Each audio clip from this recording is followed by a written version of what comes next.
Voici 10 blush poudres vendus chez Sephora et je vais les classer du pire au meilleur. En 10e position, le blush de chez Armani. Il est tellement cher et il est tellement basique. En 9e position, le blush de chez Givenchy Beauty. Le rendu sur la peau est magnifique, mais par contre, quelle galère pour pouvoir le prélever. Le rendu, la couleur, la texture est sublime, mais je l'utilise jamais parce que c'est vraiment galère quoi. En 8e position, le blush de chez Make Up For Ever. C'est un blush qui a été développé il y a quand même longtemps. J'aimerais bien que Make Up For Ever nous sorte des blushs crème maintenant qui se transforment en poudre, enfin quelque chose d'un petit peu différent. En 7e position, le blush de chez Rare Beauty. Il est pas horrible, mais il a deux défauts. Le premier, c'est qu'il se casse hyper facilement. Le deuxième, c'est que c'est un blush lumineux, mais je trouve que les paillettes sont pas hyper fines. En 6e position, le blush de chez Glossier. La grande particularité de ces blushs, c'est qu'ils sont assez floutants, mais selon moi, le gros défaut, c'est les couleurs.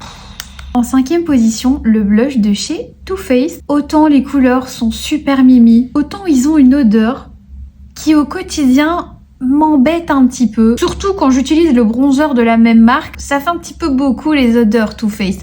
Mais sinon, le blush est hyper beau, ultra flottant et il a sa 5e place parce qu'on est obligé de les classer à un moment donné. En 4e position, le blush de chez Dior Beauty. Ce que j'adore avec Dior, j'aurais peut-être même dû lui donner un point en plus pour ça, c'est qu'ils ont créé les blush sticks qui vont avec les blush poudres. C'est du génie. En 3e position, le blush de chez Haus Labs. Chez Haus Labs, ils sont hyper doués pour créer de belles teintes. Par exemple, celle-ci, c'est la teinte Fire Moon. C'est un petit peu à mi-chemin entre le blush et le bronzer. Elle est magnifique et alors la texture, c'est du petit beurre. En 2e position, le blush de chez Yves Saint Laurent Beauté. La fameuse teinte 44 que tout le monde connaît. Les teintes chez Yves Saint Laurent sont magnifiques. Il s'estompe super bien. Il a ce rendu très naturel, presque angélique sur la peau. Magnifique. Et en première position, si ça fait un moment que vous me suivez, vous le savez maintenant, le blush de chez Hourglass et plus particulièrement la teinte Ethereal Glow. C'est celle que j'ai aujourd'hui. C'est une technologie bien particulière à Hourglass. Ça n'a rien à voir avec un highlighter, c'est vraiment juste de la lumière dans un petit pot. Si je ne devais en garder qu'un, ce serait celui-ci. Et j'aime beaucoup aussi la teinte Mood Exposure. Mais bébé!